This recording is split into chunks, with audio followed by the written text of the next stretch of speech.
It is one of the international roads linking Ghana to Burkina Faso in northern Ghana, but has been in a deplorable state for many years. The about 7-kilometer road to the border town, Namo, could generate as much revenue for the Bongo district as it does now. But several appeals by residents to get the road constructed have yielded no positive results. Mahmoud Mohammed Nuruddin reports the dust and its cumulative effects on the lives of residents and motorists leave much to be desired. It is another busy day at Bongo in the Upper East region. Long trucks heavy with goods begin their 95-kilometer trek to Ouagadougou in Burkina Faso. This stretch is one of 3 major roads linking Ghana to Burkina Faso, the Kolongungu, the Paga, and here, unfortunately, the road has been ignored for years. My name is Karim Suleiman.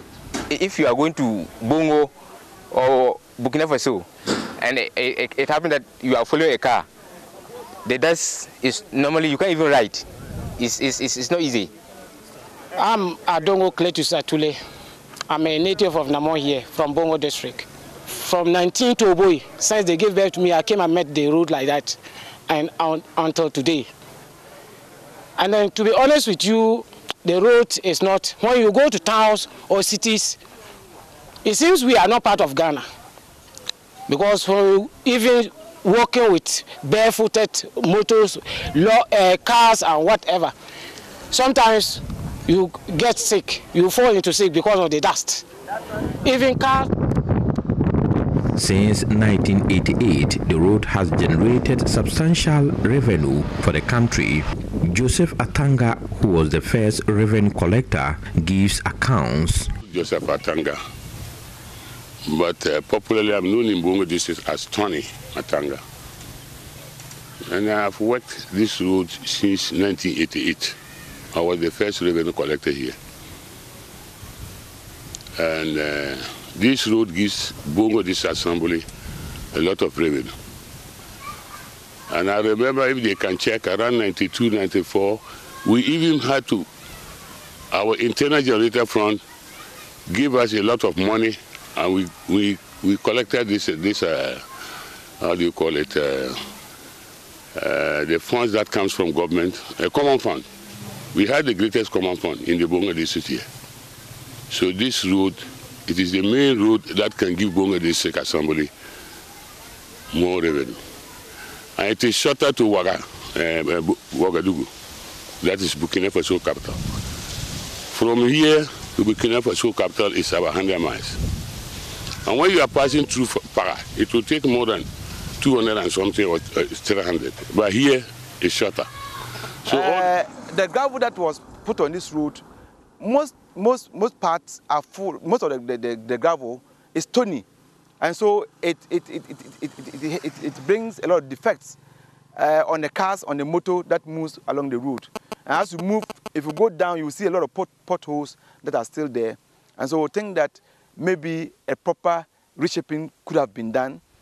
Though the shortest route to the capital of Burkina Faso, Ouagadougou, the road has not received the needed attention. Mr. Atanga says his 16 years of working on the road as a revenue collector have shown money generated here is enough to fix the road.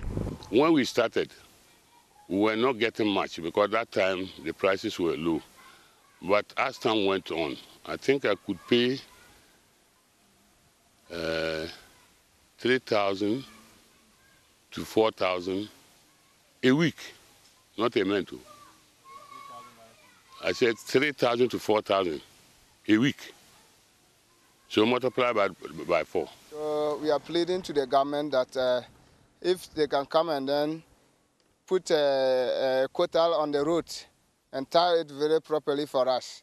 Road infrastructure is the most important of all public assets because it provides access to employment, health, social, economic, and education services in the fight against poverty. It becomes more significant when a road is linked to another country. Here is Paramount Chief of Bongo, Naba Salifu Baba. Though government has constructed a few bridges along the road, that is making it a little bit more trouble now. It will need some kind of tiring for commercial vehicles to be able to commute.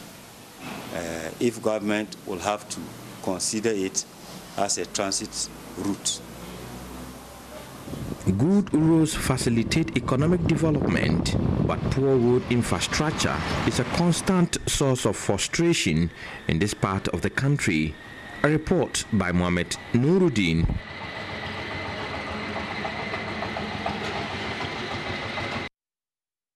And that's the note on which we wrap the news for this morning. Do stay with us. Coming up next, we dissect the newspapers in the News Review. We'll be right back.